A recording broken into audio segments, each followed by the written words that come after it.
Ce programme vous est présenté par la région Grand Est. Le Crédit Agricole Alsace-Vosges au service de nos territoires et de ceux qui y vivent.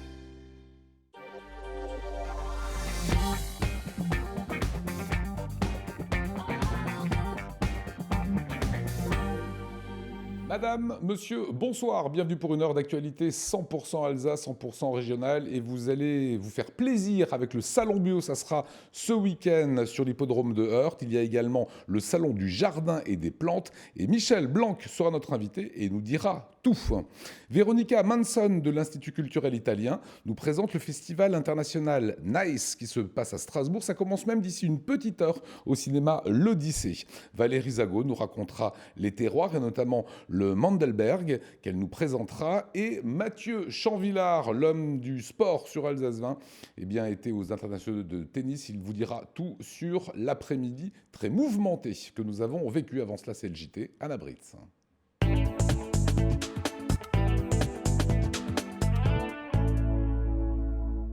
Bonsoir à tous et dans l'actualité ce soir, comment rénover tout en respectant l'authenticité des lieux? C'est un des enjeux des travaux en cours à l'ancien camp du Struthof. Le mémorial est actuellement en cours de restauration grâce à un échafaudage de 35 mètres de haut.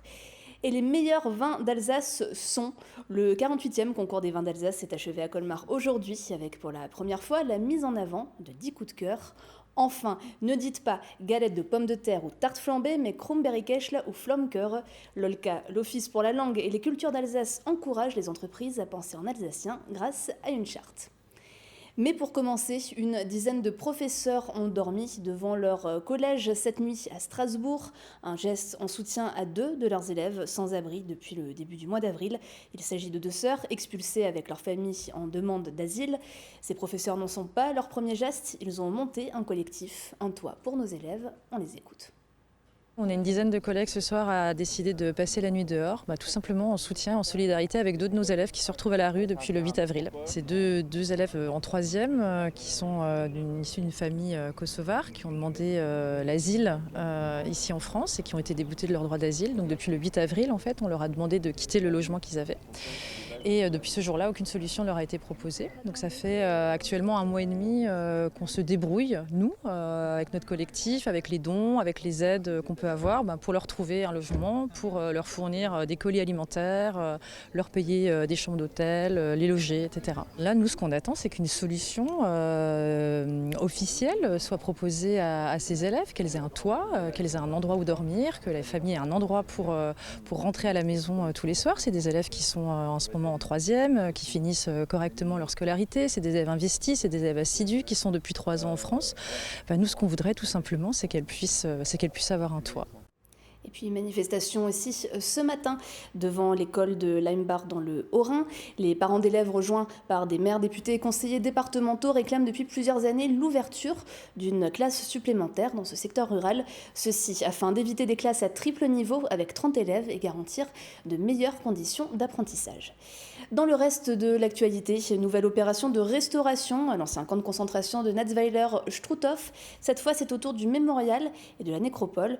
Le monument de pierre blanche abrite le caveau du déporté inconnu et rend hommage aux martyrs et héros de la déportation. Pendant 6 mois, les engins de chantier vont graviter autour de la flamme mémorielle. L'objectif, reconstruire le monument tel qu'il a été conçu il y a près de 60 ans. Camille Roland. Depuis quelques mois, un imposant échafaudage habille le mémorial du camp du Struthof. Haut de 35 mètres, la flamme mémorielle veille sur le camp depuis 1960, lorsque Charles de Gaulle l'a inauguré. Mais l'édifice n'a pas été épargné par le temps, les pierres menaçaient de se détacher et étaient envahies par la végétation. Alors, en octobre dernier, le ministère des Armées a engagé des travaux pour le restaurer. C'est un bâtiment qui est pérenne par nature, qui a une conception massive. On a des épaisseurs de béton très conséquentes, des parements en pierre, une pierre qui est extrêmement résistante, c'est la pierre de Hauteville, c'est une pierre marbrière donc très solide. Donc on est sur un ouvrage qui est authentique depuis sa construction dans les années 50. En 70 ans, il s'est altéré, il avait pas mal de pathologies, notamment au niveau des parements en pierre. Qui tendait à se détacher de la structure béton. Donc c'est une structure mixte béton-pierre, donc avec une menace pour le public qui passait sur la nécropole autour. Il y avait un ensemble de pathologies aussi sur les bétons qui étaient très exposés à l'humidité, au gel. 480 blocs de pierre sont ainsi déposés par une grue et nettoyés avant d'être mis en place. Seule une trentaine, trop dégradées, seront remplacées. Juste à côté, la nécropole et des centaines de tombes seront aussi restaurées. Ce monument, il a été voulu par les anciens déportés, ceux qui avaient survécu au camp, qui avaient constitué une association qui s'appelait la Commission exécutive. Et ces anciens déportés français, ils voulaient rendre hommage à tous ceux qui étaient passés par là, qui étaient des Européens, des résistants pour la plupart. Et pour cela, ils ont fait une souscription nationale pour récolter une grosse somme d'argent et construire un monument en leur hommage. Et c'est le choix de M. Monet, l'architecte à l'époque, qui a décidé de construire cette grande flamme qui symbolise à la fois la flamme très noire du four crématoire ici au camp, mais aussi la flamme de l'espoir, parce que la résistance, il fallait avoir une flamme pour continuer à combattre jour après jour. Le coût du chantier de la nécropole et du mémorial s'élève à près de 3 millions d'euros. Ces travaux s'inscrivent dans un vaste projet de rénovation du camp. Après le bunker et le crématoire, ce sont les miradors et les chambres à gaz qui suivront, avec un enjeu, celui de respecter l'authenticité des bâtiments qui datent de la Seconde Guerre mondiale et des années 50.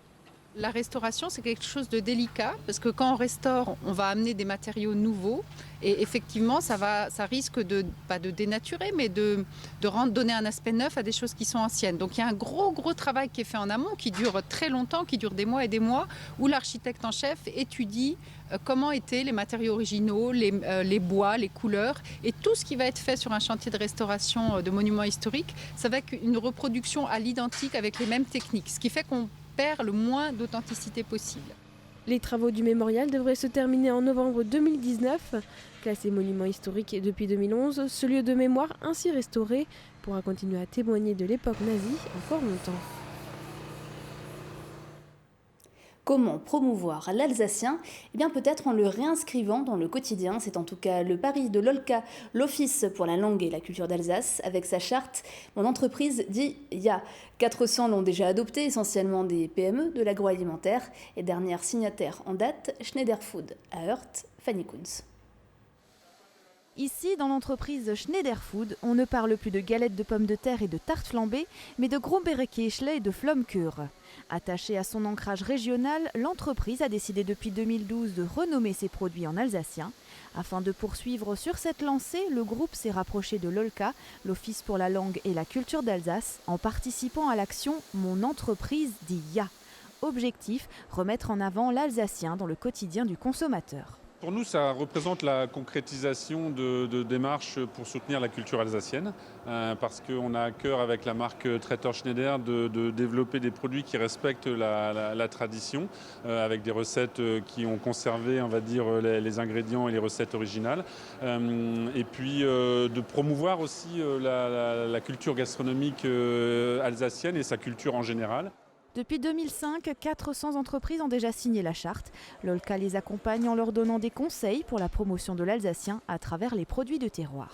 Une entreprise qui décide de remettre l'alsacien, les non-alsaciens sur son packaging, c'est effectivement, ça peut paraître une petite action, mais c'est grâce à toutes sortes d'actions de ce type-là que effectivement la langue alsacienne qui a été mise un petit peu de côté ou qu'on parle sur le terrain de foot ou entre amis, non, elle a sa visibilité ailleurs, elle est dans les supermarchés, elle est chez les gens, elle est sur le frigo, elle est partout. C'est à travers l'estomac finalement, les plaisirs de la table qu'on peut reconnecter avec tous ces mots et reconnecter finalement avec sa culture. Bientôt, autocollants, badges, lexiques et magnets pour le frigo seront aux couleurs de l'Alsace dans les emballages de Flomkür et de Büwespätzle de l'entreprise Schneider. La 48e édition du Grand Concours des vins d'Alsace s'est déroulée hier au Parc des Expositions de Colmar. Plus de 100 domaines ont été testés par un jury composé d'œnologues, de vignerons et de restaurateurs. Et si le palmarès complet sera dévoilé dans une semaine, 10 vins bénéficient pour la première année de coup de cœur. Ils ont été décernés aujourd'hui et feront l'objet d'une campagne de communication. Objectif, redonner un coup de projecteur sur la filière. Romain Hirt. Ce sont des cuvées d'exception. À l'occasion du 48e Grand Concours des vins d'Alsace de Colmar, une équipe de spécialistes alsaciens, soigneusement sélectionnés, s'est réunie pour élire leur coup de cœur. Un exercice inédit qui implique une méthode bien précise. Niveau visuel, il faut que le vin soit limpide, sans dépôt. On va mesurer la couleur, donc là on est sur des vins jeunes, donc on est plutôt sur des couleurs jaune pâle avec des reflets plutôt argentés. Au niveau olfactif, il faut que le nez soit net, donc pas de défaut. On va mesurer son expression et son intensité. Et après gustativement, au niveau de l'attaque, la première sensation en bouche, donc c'est la partie saveur, et puis après la rétro-olfaction avec la partie aromatique et la longueur en bouche. Et au final, le côté cohérence et harmonie générale du vin, si effectivement les différentes étapes correspondent à l'un à l'autre. Les 20 coups de cœur sont choisis parmi les cépages médaillés d'or du concours. L'objectif de cette nouvelle épreuve, permettre aux meilleures entreprises viticoles de l'année de se faire connaître auprès du grand public. Une mission devenue primordiale. Quand vous discutez avec des sommeliers, avec des professionnels, on s'aperçoit que les vins d'Alsace font partie des vins blancs systématiquement cités les plus intéressants par la diversité de nos cépages et surtout par la mosaïque de nos terroirs que l'on a en Alsace. Par contre, cette complexité la rend un petit peu plus compliquée à appréhender pour le consommateur qui des fois s'adresse à des vignobles un petit peu plus faciles, un petit peu plus généreux, un peu plus souples. Donc on a vraiment besoin de communiquer sur cette diversité, sur cette complexité et en même temps sur ce côté extrêmement plaisir et partage parce que c'est avant tout, c'est ça le principe, quoi. C'est de pouvoir simplement prendre du plaisir, avoir envie d'en parler, de le partager, de l'associer à un mets. Partager son plaisir, c'est une des missions du Conseil interprofessionnel des vins d'Alsace. Les coups de cœur du jury auront droit à une campagne médiatique dans toute la région. L'institution espère ainsi contrecarrer la baisse de la consommation de vins alsaciens en France. On est passé dans les années 70 d'une centaine de litres par personne à une quarantaine de litres. On se rend compte qu'en Alsace, 50%, plus de 50% des cartes ne présentent pas de vin d'Alsace, ce qui est quand même paradoxal. La reconquête du marché français, qui est notre priorité, démarre en Alsace en fait, sur ces terres. Au total, 11 cépages ont été désignés coups de cœur du jury. 4 Riesling, 2 Gewürz et 4 créments. Le reste du palmarès sera annoncé la semaine prochaine. Et direction Paris à présent, à la Biennale internationale des métiers d'art et de la création, ça s'appelle Révélation, et c'est le rendez-vous incontournable des professionnels comme des particuliers. Pour cette 4e édition, l'Alsacienne Julie Gons, sculptrice de verre, y expose ses œuvres. Ça se passe jusqu'au 26 mai au Grand Palais Nora-Bouriois.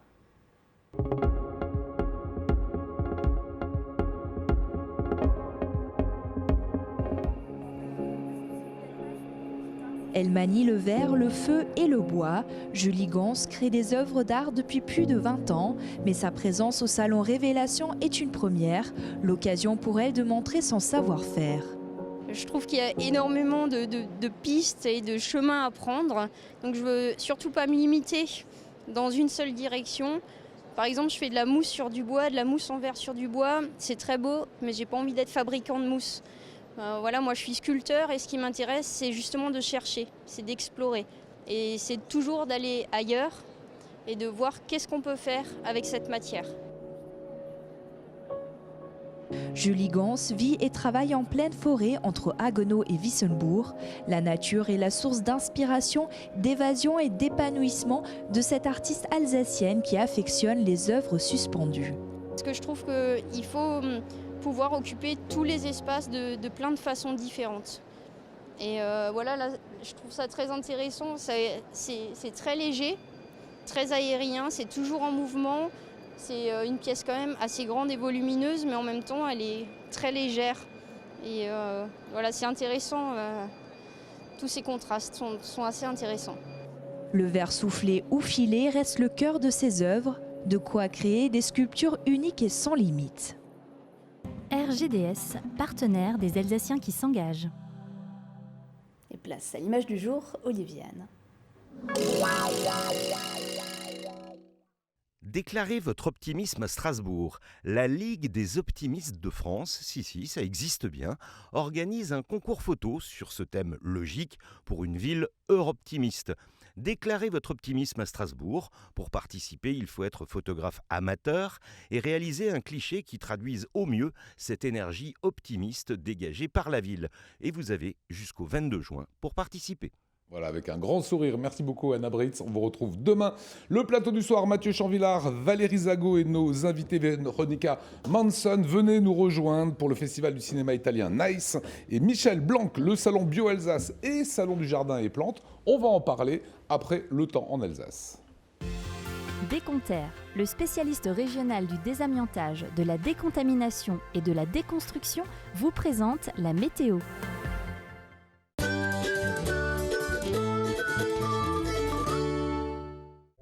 Bonjour à tous et bienvenue sur Alsace 20. Eh bien, c'est un vendredi idéal puisque le soleil sera présent et ce dès votre réveil absolument partout en Alsace ainsi qu'aux frontières rhénanes. Côté température, regardez dans la matinée, il fera déjà bien doux. 11 degrés, ce sera la minimale à Bâle, 12 degrés si vous êtes à Mulhouse ainsi que Saint-Jean-de-Saverne, également à Strasbourg et chez nos voisins de la région du Bade-Wurtemberg et 13 degrés la maximale prévue à Colmar et Wissembourg. L'après-midi, eh bien à part quelques petits nuages dans le nord de la Suisse, le temps reste stationnaire avec beaucoup de soleil et les valeurs, eh bien regardez, c'est estival. 26 degrés, ce sera la maximale à Strasbourg, 24 degrés si vous êtes à Saverne, chez nos voisins de la région du Bade-Wurtemberg également, et 25 degrés de Wissembourg en passant par le Haut-Rhin ou encore à Pratteln. Votre journée de samedi, eh bien quelques petites pluies si vous êtes chez nos voisins allemands, partout ailleurs, un ciel alternant éclairci et passage nuageux et des valeurs qui iront entre 21 et 22 degrés dans votre après-midi. En ce vendredi, nous célébrons les Donatiens. Bonne fête à vous. Le soleil se lèvera à 5h38 pour nous dire au revoir à 21h13. Excellent moment à tous sur Alsace 20 et à demain.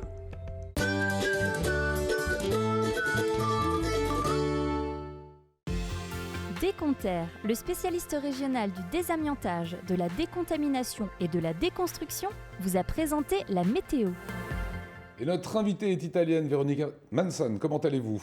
Très bien, merci. On est ravis de vous accueillir. Vous faites partie de l'Institut culturel italien et on parle de Nice. C'est un festival qui va commencer pile poil dans 45 minutes au cinéma L'Odyssée. Qu'est-ce que vous allez proposer dans cette première édition, Véronica ? Voilà, c'est une première édition et la spécialité, c'est qu'on présente seulement des œuvres premières, les premiers films de jeunes réalisateurs italiennes. Et ce soir, on a un court-métrage et un long-métrage. Deux jeunes réalisateurs à leur premier film. Ils sont très émus d'être en France et ils ont été aux États-Unis, en Russie. C'est le Festival Nice depuis 30 ans. Fait la promotion du nouveau festival. Alors, Nice, qui est quand même très bizarre pour un festival italien, voilà, c'est que veut dire New Italian Cinema Events. Pourquoi vous ne l'avez pas fait en italien ? Parce que c'est le festival, ils ont choisi ce nom qui va très bien à l'étranger, aux États-Unis et en Russie. Pour vous, c'est autant la promotion de la belle culture italienne que de la langue italienne ? Oui, c'est ça. Et promouvoir le cinéma, c'est très important parce qu'on promeut la langue et la culture en même temps. Qui parle italien, là, sur le plateau ? Alors, ce que je vous propose, c'est, puisqu'il y a 4 films, long métrage et un court métrage, prendre un petit extrait de Quanto Basta de Francesco Falaschi. È stato arrestato 2 volte per percosse e lesioni aggravate. 3 stelle Michelin, è diventato celebre anni fa grazie al ristorante Il Melampo. Timo, Maggiorana, pepe nero, cipolla. Porca puttana, li hai azzeccati tutti. Alors dites-moi, Véronica, si j'ai écorché le nom du réalisateur Francesco Falaschi. Falaschi. Voilà, c'est de la nouvelle comédie italienne. C'est un film incroyable, c'est une comédie, c'est une chef étoilée qui doit aller dans une maison des jeunes et leur apprendre à enseigner à cuisiner. Est-ce que ça sera C'est un film sur la cuisine italienne. Oui, tous les films sont en français, naturellement. Voilà, parce que nous, sur YouTube, ils nous ont donné que la version non sous-titrée. Alors, il y a eu l'âge d'or du cinéma italien. Fellini, Antonioni, Vittorio De Sica, de grands acteurs, Sofia Loren, Gina Lollobrigida, Marina Vladi. Il y a eu évidemment Marcello Mastroianni. Tout ça, ça évoque plein de choses. Vittorio Gassman, Ugo Tognazzi, moi j'étais très fan. Plus près de nous en 99, La vie est belle, évidemment, avec Benigni. Et finalement, depuis 99, compliqué le cinéma italien. C'est ça, et c'est pour ça que je pense que c'est important de commencer à vraiment promouvoir les nouveaux réalisateurs qui ne sont pas très connus, mais voilà, on a Sorrentino. Ils ne sont pas connus dans l'ensemble de l'Europe ou même en Italie, vous avez eu ce creux dans le cinéma ? Ils commencent à être connus, mais il faut vraiment être un peu plus connu à l'étranger. Et le Festival Nice, c'est pour ça. Et Vous dites ce sont les nouvelles promesses du cinéma italien. Vraiment, ce sont les jeunes nouvelles promesses du cinéma italien. Pourquoi le cinéma que j'ai cité, c'était un cinéma qui était tellement international hein. Que s'est-il passé dans le cinéma? C'est les grands acteurs qu'il n'y a plus eu, c'est les grands Fellini et consorts. Voilà, c'est tout juste évoquer Fellini. L'année prochaine, c'est l'année de Fellini, c'est le centenaire de sa naissance. Mais il faut découvrir les nouveaux classiques. Et donc, vraiment, ça, c'est une opportunité. On a créé, avec Nice, c'est vrai, ce sont les réalisateurs qui vont être les prochaines, Fellini, Antonioni. Ce sont eux qu'on va voir ce soir. Un petit mot avant qu'on voit quelques images de Hôtel Gagarine. Un petit mot, dites-moi. Ah, ça, c'est une comédie incroyable. C'est une compagnie italienne qui va réaliser un film en Arménie. Ils ont des fonds de la communauté européenne. Ils vont faire, on va faire quelque chose. Mais après, tous les villages tombent amoureux de cette idée et tous les villages vont participer. Ils doivent faire le film et c'est une... voilà. C'est à voir ce soir. Petit extrait, regardez. Devo fare un film, mettere insieme una troupe, mandarla in Armenia, ricevere un finanziamento europeo. La troupe? In Armenia abbiamo altra gente, non ti preoccupare. Metà del fondo viene erogato, tu torni in Italia, lasci di quei coglioni. Prima che ci beccano siamo già spariti tutti e due. Una vanca incinta e uno scoiattolo. Cominciamo bene. Andiamo, va. Il lavoro che fai? La mignotta? Non c'è bisogno di dirlo agli altri. Io sono sicura che tu sarai... Véronica Manson, notre invitée, elle a encore une petite question. Le cinéma italien, moi j'étais très fan étant jeune. C'est un cinéma qui éveillait les consciences, c'était un cinéma qui était social. Est-ce qu'aujourd'hui, dans les 4 films qu'on va voir, long métrage et le court métrage, est-ce qu'il y a encore cette donnée-là? Oui, parce que c'est l'Italie contemporaine. Voilà, l'Italie, on n'a pas de stéréotypes. C'est l'Italie qui va à l'étranger, qui va faire les films en Arménie, qui va en Ukraine. Le film qu'on présente ce soir à l'Odyssée, à 20h, c'est un film d'un voyage tragicomique de l'Italie à l'Ukraine. Et voilà, vraiment, ça devient vraiment, je pense, un cinéma européen. Eh bien alors, allez-y, ça commence ce soir à l'Odyssée, là ça a un peu râpé quand même, mais c'est jusqu'au 26 avec cette affiche très cinéma italien. Vous restez avec nous quelques secondes, je sais que vous devez vous rendre à l'Odyssée. Vous allez juste voir quelques balles de tennis puisque c'est le journal des IS avec Mathieu Champvillard.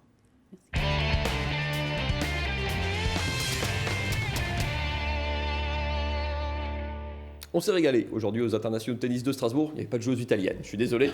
Mais il y avait 3 Françaises notamment. Il y avait du soleil, il y avait 4 quarts de finale. Et on a vu du très beau spectacle. Je vous ai parlé hier d'une joueuse française qui s'appelle Chloé Paquet. Je vous ai dit hier, c'est une superbe histoire et tout.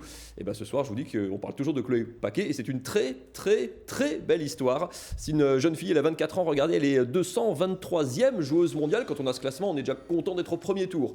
Et ben elle sera en demi-finale demain. Elle s'est appuyée sur un superbe service. En face, il y avait quand même une sacrée cliente, Daria Gavrilova, c'est une Australienne, une ancienne finaliste de ce tournoi strasbourgeois. Chloé Paquet, en blanc en bas de votre image, qui s'est appuyée sur un super service. Comme dit, elle a servi une douzaine d'aces, 85% de points marqués après son service. Elle a fait très très forte impression sur la première manche qu'elle remporte 6-3. Elle s'est fait une petite frayeur dans le deuxième set. Elle se fait remonter alors qu'elle était en tête. L'Australienne mène 5-4. Elle a même 3 balles de 7, l'Australienne, pour revenir à 1 partout. Et bien la Française Chloé Paquet efface ces 3 balles de 7, emmène son adversaire au tie-break et s'impose avec autorité en 2-7, 6-3, 7-6. Pour la première fois de sa carrière, Chloé Paquet, comme dit, 223e joueuse mondiale, sera en demi-finale d'un tournoi de ce niveau-là. Le rêve continue presque comme dans un rêve. Écoutez-la. Un rêve, je sais pas, mais en tout cas, je suis vraiment contente d'être ici, d'être en demi. Je fais 3 très bons matchs avec de super sensations. Je fais 3 très bons matchs contre 3 très bonnes joueuses. Donc pour l'instant, oui, c'est la semaine de ma carrière. J'espère qu'elle va encore continuer. Eh ben, on croise les doigts, bien sûr. C'est les belles histoires des IS. Par contre, ça s'est moins bien passé pour une Française. Oui, il y avait plein de Françaises. Il y en avait 3 en tout aujourd'hui. Il y avait 2 matchs, notamment France-Ukraine. France-Ukraine, acte 1. Ça s'est effectivement pas très bien passé pour Fiona Ferro. Autre révélation, un petit peu pour le public strasbourgeois. Jeune joueuse aussi, 24 ans, 88e joueuse mondiale. C'était l'autre surprise française de cette semaine. Elle avait réalisé une super perf au tour précédent en sortant une chinoise tête de série. Elle n'a malheureusement pas beaucoup existé. Elle est en bas de votre image, Fiona Ferro. En face, donc l'Ukrainienne Diana Yastremska, 19 ans seulement, déjà 42e joueuse mondiale, joueuse extrêmement prometteuse. Ça a tapé fort, ça rentre tôt dans la balle, ça frappe vite et la Française a beaucoup souffert dans cette rencontre.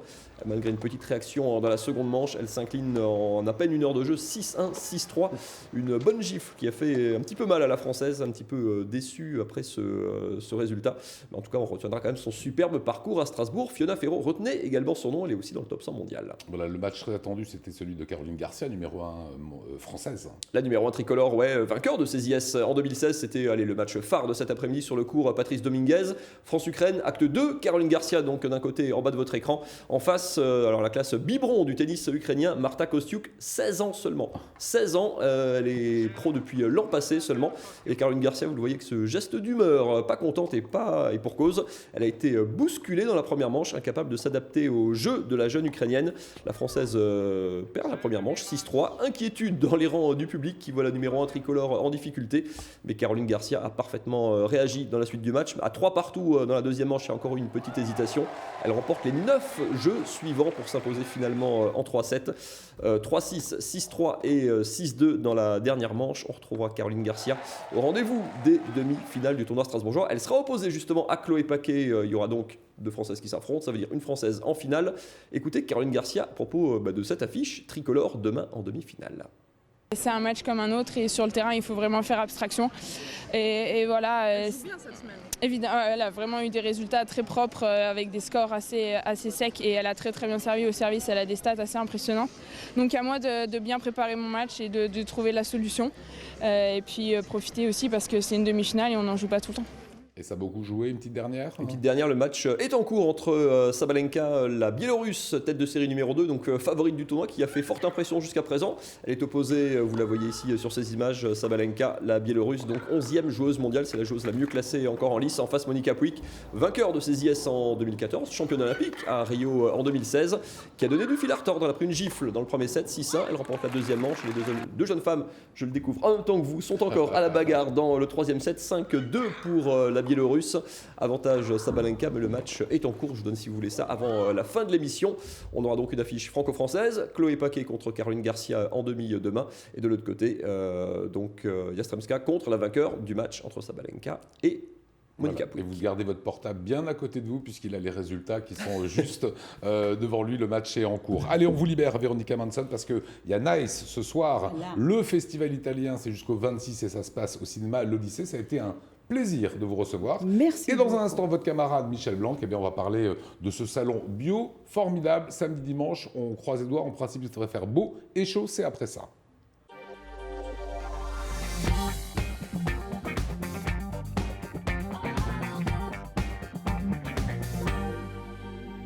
Et retour sur le plateau, une dernière info de tennis. Mathieu Chanvillard, le match. Vous vouliez savoir la fin, je le savais, car vous êtes fan d'Arina Sabalenka. La Biélorusse s'est qualifiée pour les demi-finales du tournoi strasbourgeois en écartant Monica Puig.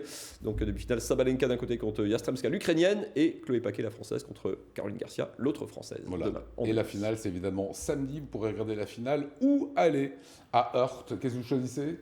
Heurt. Ouais, je m'en On a eu le tennis pendant une semaine. Curieusement, c'est Michel Blanc qui est avec nous, commissaire général du salon Bio Alsace et du salon du jardin et des plantes. Il y a 2 salons sur un même site et 2 jours consécutifs. Exactement, ouais, on est sur 20 000 m². Vous avez 130 exposants, toutes les innovations pour le jardin, pour l'aménagement des espaces de vie extérieurs. Et vous avez une centaine d'exposants côté bio, tout ce qui est développement durable, bien-être et Bio Alsace. Voilà, c'est carrément un très gros salon. Bande annonce. Les 25 et 26 mai prochains, retrouvez les 4e éditions de 2 salons incontournables. Le salon du jardin et la fête des plantes et le salon du Bio Alsace. Qu'il s'agisse de créer, de jardiner, d'aménager vos espaces extérieurs ou encore d'échanger autour de l'agriculture biologique et des énergies renouvelables, tous les professionnels seront présents pour vous accueillir et vous conseiller.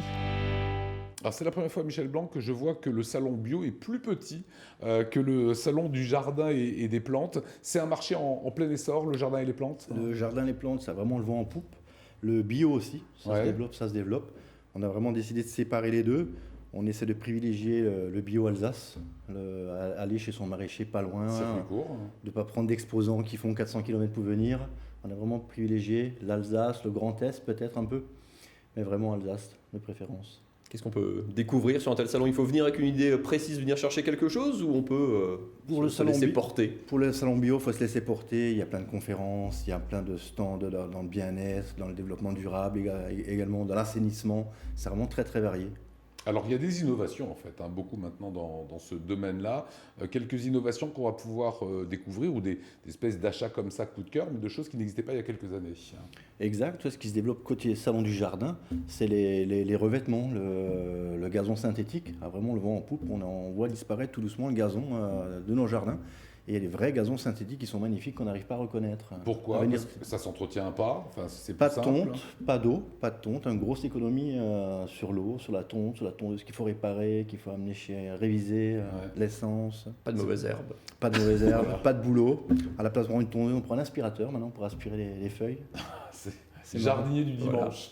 Voilà. Tu sais, j'aspire ma pelouse. Des architectes d'extérieur qu'on va pouvoir rencontrer aussi. Exact, des architectes qui vous développent des espaces de vie. Le jardin, c'est devenu vraiment un espace de vie, une pièce qui sort de la maison, avec une véranda autour, une pergola, du bioclimatique, des stores qui bougent tout seuls.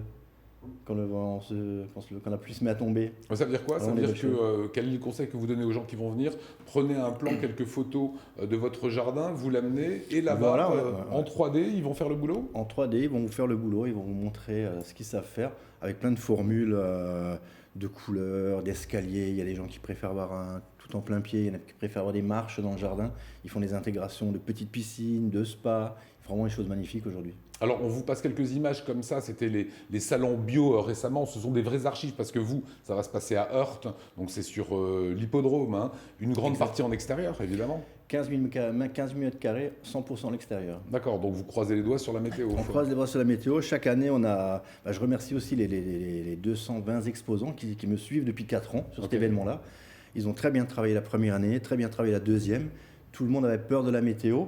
Ça s'est toujours bien passé, ça va continuer pour ce très beau week-end de la fête des mères, une très belle sortie en famille également. Donc on arrive et on a le choix, on paye 2 entrées pour les 2 salons. Une entrée pour les 2 salons. Et donc après on peut rayonner.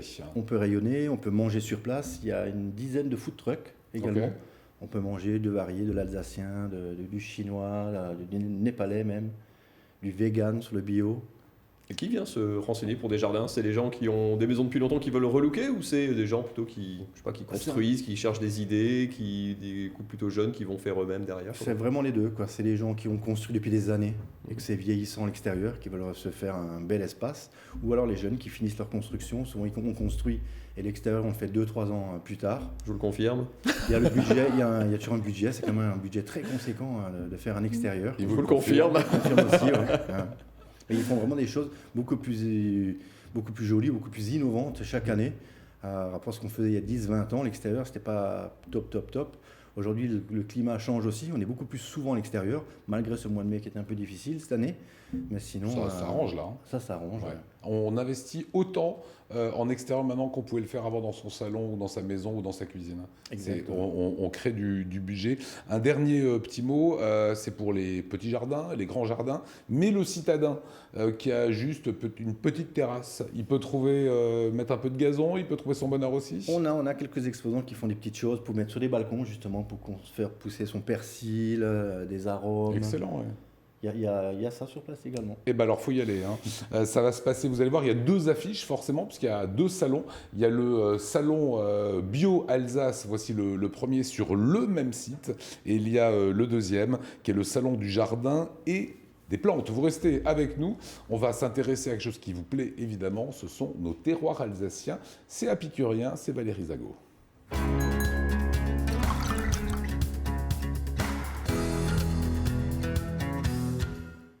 Au sommaire, Grand Cru Mandelberg, le domaine Hartweg, un petit objet rigolo et pour finir mon coup de cœur ce soir, un très joli Côte du Roussillon village. Et aujourd'hui vous nous amenez sur la colline de Mittelwihr, c'est cela? Exactement, pour le Grand Cru Mandelberg. Mandelberg veut dire la colline des amandiers.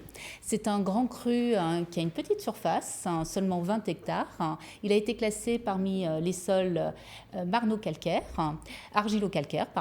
et il bénéficie d'une très belle exposition qui est une exposition plutôt sud. Particularité de ce terroir, Valérie? Alors c'est un sol qui est plutôt brun, calcaire, mais avec de nombreux galets. Du coup, ça permet d'avoir une bonne pénétration du système racinaire dans le sol. Après, comme je vous disais, c'est un argilo-calcaire, donc il y a une forte proportion d'argile. Et l'argile a la particularité d'avoir une bonne rétention en eau. Et cette rétention en eau permet d'avoir une belle alimentation, notamment pendant la période estivale. Donc une terre quasi idéale. Quasi idéale. Une petite anecdote peut-être. Petite anecdote, mais assez intéressante. Selon la légende, Charlemagne aurait, on va dire, passé par Mittelwihr, notamment sur la colline du Montenberg. Lorsqu'il allait en Italie, il s'est arrêté pour se reposer. Et puis, lorsque la caravane est partie, ils ont retrouvé sur le sol une multitude de petits coquillages assez particuliers. Et les gens du coin trouvaient que le présage pouvait être un peu dérangeant. Et donc, ils ont pris les coquillages, ils les ont enfouis dans le sol. Et quelques temps plus tard, est sorti des amandiers. Sacré Charlemagne. Sacré Charlemagne. Qu'est-ce qu'on peut dire sur les vins? Alors les vins, c'est le Gewürztraminer qui a une plus grande surface qui est plantée, puisque 54% de ce grand cru est planté en Gewürztraminer. Ça donne des vins qui sont amples, qui ont du volume, qui ont du gras. Et même si c'est des vins généreux, ils ont toujours beaucoup d'élégance, de très grands Gewürztraminer à découvrir sur ce grand cru. Il n'y a pas de blanc sec? Il y a des blancs secs, il y a d'autres cépages, mais le Gewürztraminer représente 54% de la surface plantée. Une adresse à nous conseiller ce soir? Alors le domaine Hartweg, domaine familial de Beblenheim, on a rencontré Frank Hartweg, on regarde. Je pense que ça va être le Gewürz et le Riesling surtout qui vont donner des vins puissants et élégants.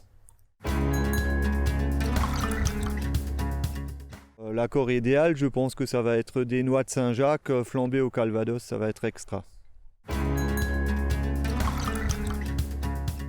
Le Montelberg est un terroir qui est excentré des collines sous-vosgiennes et donc c'est assez rare de trouver ça en Alsace. J'adore le Côtes-du-Rhône et surtout le Chinon d'Hervé Desbourdes. Pour ma destination fétiche, ça serait l'Afrique du Sud. Pour mon péché mignon, c'est les Fleischnacker de ma grand-mère. Ah là, on est à peu près tous d'accord. Je crois, Valérie, que vous avez l'objet de la semaine et un petit challenge. Un petit challenge pour Mathieu. Petite vengeance personnelle. Voilà. Donc je vous avais déjà présenté. Exactement, c'est des petites épingles. Je vous avais déjà présenté la saison dernière un petit objet. En fait, il vous faut un petit bouchon et quelques épingles qui vont permettre de faire un personnage. Cette année, c'est une nouvelle édition, une nouvelle collection qui va plaire forcément aux enfants, mais aux grands-enfants. Donc, je vais laisser le soin à Mathieu de réaliser le petit personnage. Donc, les épingles, le bouchon. Ouais. Et voilà, bonne expérience. Débrouille-toi. Et pendant ce temps pendant ce temps, je vous présente mon coup de cœur. Alors, tournez-le un petit peu l'étiquette. Voilà. Donc, le coup de cœur, on va en Languedoc-Roussillon pour un Côte-du-Roussillon village. Comment Mathieu, il s'est entraîné, comment il va super vite. Voilà, ça sent le gars qui a les regards. On n'agresse pas ses collaborateurs. Donc le domaine, c'est une vin Calvet. On est sur un millésime 2014. Il porte un très joli nom. Ça s'appelle l'Amourette. C'est une cuvée qui est issue de deux cépages, 60% Mourvèdre et 40% de Grenache noir. Le nez est très expressif sur le réglisse. Également les notes de cacao, de fruits rouges, un peu épicé. En bouche, c'est un vin qui est ample, qui est sur le fruit et les épices. Les tanins sont soyeux, c'est harmonieux, avec une belle finale minérale qui amène énormément de fraîcheur. Très jolie Côte-du-Roussillon village à découvrir. Et à un prix ultra sage. Ah ouais, un coup de cœur rapicurien. Voilà. Le vin de l'été. Mais comment vous faites? Vous allez voir les vignerons, vous leur dites mettez-moi vos petites pépites que je les. Non, on sélectionne des vignerons, on demande évidemment à goûter plusieurs cuvées et on sélectionne les cuvées qui nous semblent typiques de l'appellation et qui correspondent aussi au goût des consommateurs actuels. Vous savez qu'en bon pragmatique, je demande souvent le prix des choses. Là, on est dans les 11 €. 11 € pour un très joli petit vin. Pas petit vin. Un très joli vin, digne de son appellation, et vraiment ça sort des sentiers battus. C'est une appellation à découvrir, Côte-du-Roussillon, village. Voilà, pendant ce 5 € de plus, vous avez un objet de création personnelle qui est magnifique, que Valérie vous dédicace, je le pose sur son épaule. Voilà, exactement. Donc la nouvelle série. Alors c'est mieux de le mettre comme ça. Donc c'est la série des dinosaures. Donc c'est un petit diplodocus. Voilà, restez comme ça le temps qu'on fasse un petit plan, parce qu'il est beau. Le temps de rappeler que Apicurien, eh bien, c'est un site internet sur lequel vous pouvez retrouver le meilleur des vins que nous présente très régulièrement, tous les jeudis d'ailleurs, Valérie Zago. Et je rappelle que l'abus d'alcool est dangereux pour la santé. Allez, je vous libère tous. Merci Michel. Salon du bio, Salon des plantes, c'est à Heurt et ça sera samedi et dimanche. Merci Valérie et Mathieu qu'on retrouve demain évidemment ici sur le salon sur les IS internationaux de tennis. Place à présent à la Cibar, magazine du logement et de l'habitat. Et là-bas, et bien évidemment à la Cibar, on se prépare aussi à l'été. Du coup, on a suivi un gestionnaire thermique et ventilation. Il s'appelle Steve. C'est un reportage de Fanny. Moi, je vous dis à demain 19h. Salut.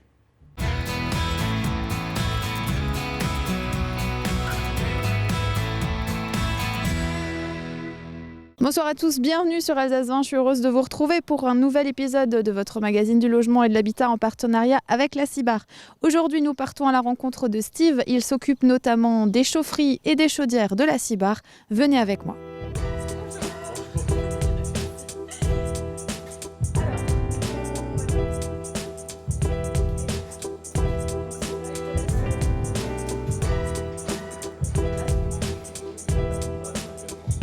Je suis maintenant avec Steve. Bonjour Steve. Bonjour. Alors, on va reprendre ensemble. Gestionnaire thermique et ventilation. Qu'est-ce que c'est ? Alors, je suis chargé du suivi au sein de la Cibar de l'entretien de toutes les chaufferies, ainsi que, en fin de compte, l'organisation des entretiens des chaudières à bois qui nous sont faites effectivement par nos agents. On est à Haguenau. On est sur le site de la rue des Papillons. C'est une chaufferie qui est quand même assez récente, c'est ça ? Oui, 2-3 ans, oui. 2-3 ans. Comment est-ce que vous intervenez sur cette chaufferie, vous ou même les autres gestionnaires ? Pour l'instant, on le fait manuellement en se déplacement. Dans les prochains temps, on pourra le faire par un serveur. On pourra se connecter aux chaudières et voir effectivement l'ensemble des températures à que distance, les chaudières nous fournissent, ainsi que les consommations caloriques. D'accord. Et en quoi consiste justement votre métier ? C'est quoi ce qui fait votre quotidien ? Qu'est-ce que vous gérez exactement ? Ce que j'ai dit avant, suivi de l'entretien de l'ensemble du parc de la Cibar au niveau du chauffage. D'accord. Que ce soit collectif ou individuel. Alors ensuite, tout ce qui est panne à gérer sur l'ensemble du Bas-Rhin, surtout dans la période gros froid, qui nous permet de nous faire un peu lancer. On espère qu'il est passé. On l'espère, oui. Et là, par contre, on est sur une période qui est un peu différente. On sort de l'hiver, on est au milieu du printemps à peu près. Vous allez préparer en fait l'endormissement doucement des chaudières, c'est un peu ça l'idée ? Oui, en fin de compte, pour ici, on n'aura pas grand-chose à faire à part l'entretien.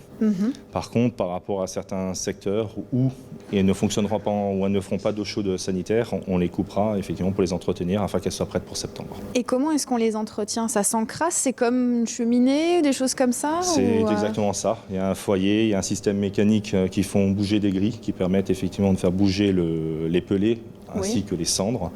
Ensuite, il faut faire donc ce nettoyage de tout cet attirail mécanique et de graisser tout ça, tout simplement. Et vous gérez ça sur tout le département, sur tout l'ensemble du patrimoine Cibar ? En pellet, oui. Ouais. Après, quant au reste, tout ce qui est gaz, fuel, nous avons des prestataires qui ont des contrats. Et là, je suis le premier interlocuteur, effectivement, pour tout ce qui est remplacement de pièces et lancement de marché. C'était pas votre métier de base. Vous êtes arrivé à la Cibar. Qu'est-ce que vous aviez comme métier ? À la base, je suis rentré en 2002 en tant que concierge. D'accord. Donc, et depuis 6 ou 7 ans, je suis passé gestionnaire d'immeubles. Ouais. Et il y a 2 ans, la direction m'a proposé le poste de gestionnaire thermique, donc par rapport à la nouvelle chaufferie de la Méno. Ah oui. Il fallait absolument quelqu'un pour comprendre le pilotage de la chaufferie, et puis j'ai été choisi par rapport à ça. Qui ne devait pas forcément être très simple, parce que c'est quand même quelque chose d'important. C'est encore de l'apprentissage aujourd'hui. Donc on est formé, on a justement par les installateurs pour pouvoir gérer ce genre de choses. Et on apprend à gérer le serveur, à gérer les machines et surtout à comprendre comment fonctionne le chauffage. Alors justement, votre métier, j'imagine que c'est un poste à responsabilité. Ce n'est pas les mêmes responsabilités que vous aviez avant en tant que gestionnaire d'immeuble. Vous gérez beaucoup plus de choses, beaucoup plus de personnel, beaucoup plus de chaufferie du coup aussi et autres. Non ? Non ? Ok. Bon, du coup... J'ai moins de contact avec les prestataires. Par contre, la chose qui est... c'est-à-dire j'ai un agent qui est vraiment dédié qu'à ça, qui a l'entretien des chaudières. Et après, j'en ai 2 autres qui se greffent pour aider à tout ça. D'accord. Contrairement aux autres agents, j'ai la mission effectivement un peu plus stressante dans le sens où effectivement en période de grand froid, Le chauffage devient une urgence, donc ça va bouger super rapidement. Il faut trouver les prestataires adéquats pour pouvoir intervenir assez rapidement sur l'ensemble de nos chaufferies. Et puis après, régler régler le problème et apporter la solution à la demande du locataire. Le plus vite possible, du coup. Au plus rapide, Ouais.